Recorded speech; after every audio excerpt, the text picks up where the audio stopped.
Hi, this is Mike J. Welcome to the channel. What I want to talk about here today is, should you buy a Camaro SS over a Mustang GT? Well, if you want to sound like that, you better, regardless if the face is ugly or not, or find yourself an 18 new one. But anyways, that was a cold start here in Phoenix, Arizona. And I want to go over a couple of pros and cons of owning a Camaro SS. And compared to the Mustang, there's a lot of things that you cannot do with this car that you can do with the Mustang. And it all comes down to a lot of space. So let me back the car out and I'll go over a few things with you. Enjoy the exhaust.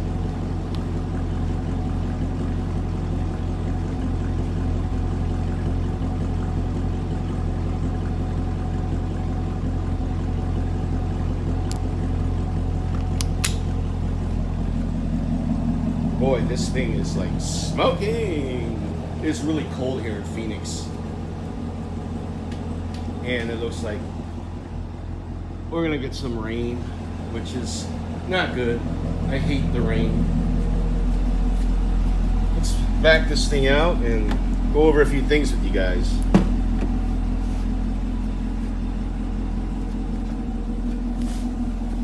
Oh.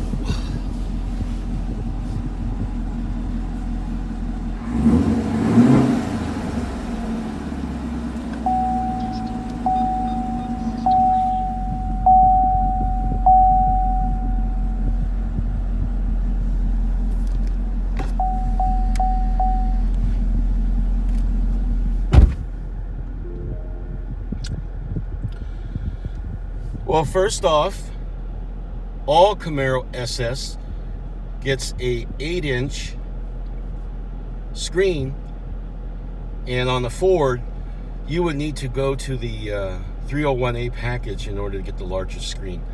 Now, mine does not have Navi in it. It's just a big screen that's Apple CarPlay compatible, and you can set it up to however you want to set it up. And let me put it out of reverse so you guys would see. So the screen becomes pretty much like an iPhone. And let's see what else I want to show you. Not many miles on it. I'm gonna start driving her more often now due to the fact that it's, believe it or not, coming on almost a year old. And I'll show you the mileage what I've been getting with this car.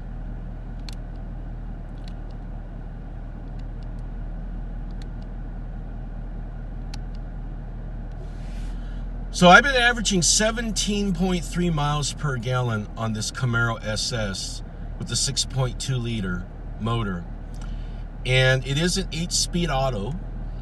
And my Mustang averages around 18.5, 18.6, somewhere around there. So, believe it or not, even with the 8-speed in this car, it doesn't get nearly as good as the gas mileage as the Mustang, my Mustang with a 6-speed auto. And I think it's due to the fact that because this is just more of a bigger engine, and of course, bigger the engine, the more gas it's going to use. And here's another nice thing about the Camaro is the rear view mirror. You have a frameless rear view mirror. It's all glass,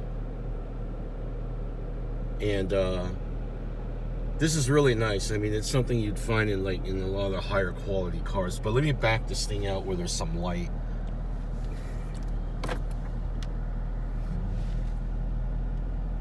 Did I move my tripod? Yes, I did.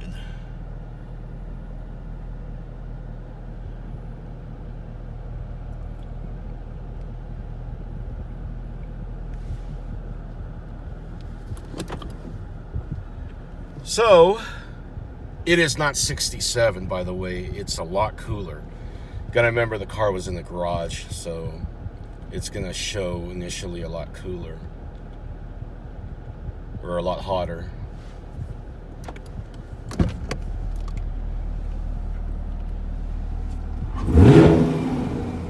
Okay, first thing I want to show you is if you're thinking about buying a Camaro, this is one thing that you've got to deal with, is that if you need your trunk, you're not going to get a lot of trunk in this car.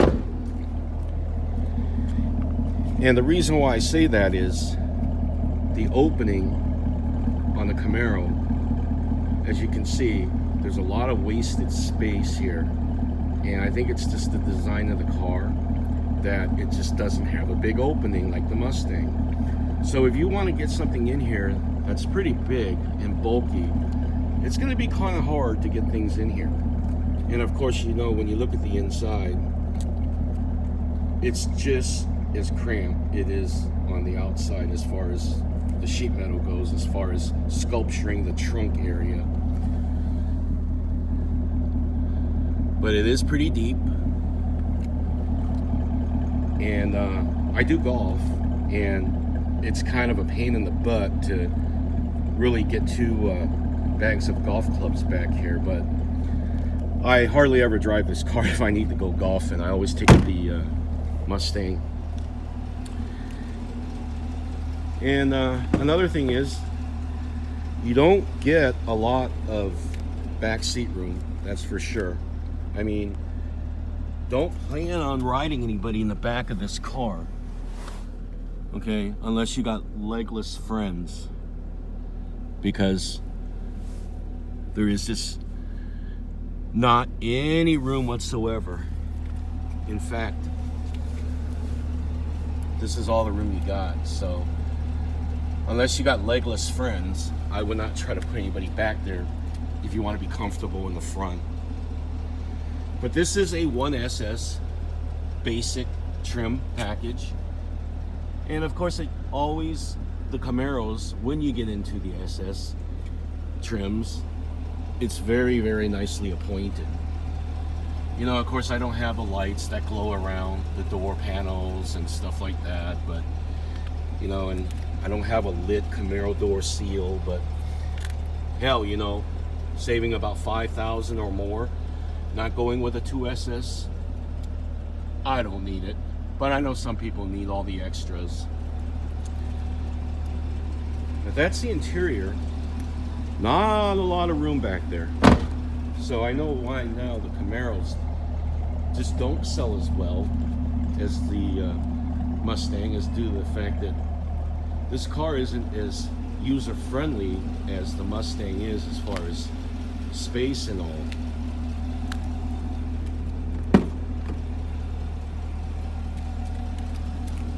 And these power door locks or power window switches are kind of in an awkward position, because the Mustang is more forward, more right at reach where your finger is and your elbow is where you're resting. And these, you've got to kind of like cock your fingers back to get to the window. So I find that kind of a little annoying, considering that I'm used to all the positioning of the switches on the Mustang versus the Camaro. But of course, every car is going to be a little bit different. So, of course, you got dual power seats. Now, there is no lumbar support in the 1SS. Keep that in mind. Now, on the Mustang base model, you do have lumbar support, which helps out quite a bit. Let's look underneath the hood.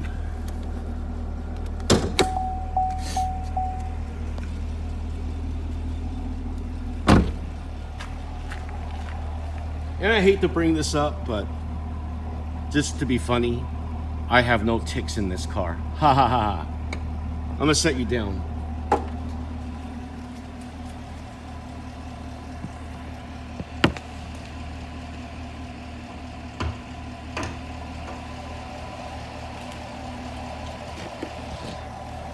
Sorry about that. Can't do the hood and hold the phone at the same time. There we go, 6.2 liter V8 LT1, 455 horsepower, 455 foot-pound of torque, made it to a 8-speed auto. And these are the running lights. There is no fog lamps or driving lights on the Camaro. You've got these little bar signature lights on the old face. Acts as a daytime running light.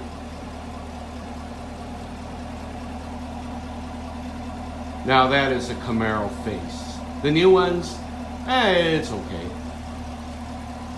This Coyote car guy, Al, doesn't like it. Shout out to you, Al. And of course, you know, the battery on the Camaro is in the trunk. It is not in the front. So therefore, the life expectancy of the battery should last you a good long time, considering that there's no heat, and being in Arizona, you got a lot of heat going underneath there. Although I will say that my Mustang is almost 3.5 years old on the original battery, so that's a plus. Batteries don't generally last more than a year, year and a half in Phoenix, because due to the high heat. And of course you have the non-pop rod in the Camaro. You've actually got shock towers for the hood where you just pop it and it just goes right up. You don't have to fidget it around a pop rod.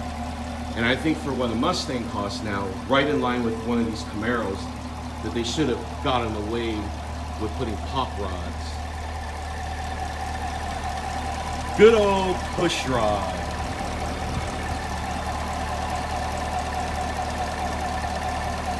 You know, this is the thing. The Camaro is a direct injection VI motor. Okay. The Mustang, new generation, the 3rd gen, is push rod, or not push rod, but DOHC. Okay, overhead cam motor, and it does have port and direct injection. Well, the Camaro is just all direct injection, and isn't the LT1 Chevrolet GM motors just so much more quieter than the 3rd gen Coyote? I mean, you guys are hearing it now. I do plenty of videos on Mustang Coyote 3rd gens, and I hate to say this, but this has got to be a smoother engine than any Coyote out there.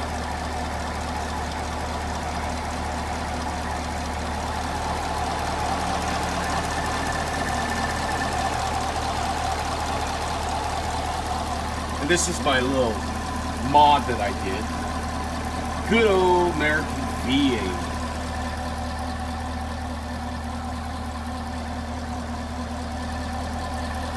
I love this car, to tell you guys the truth.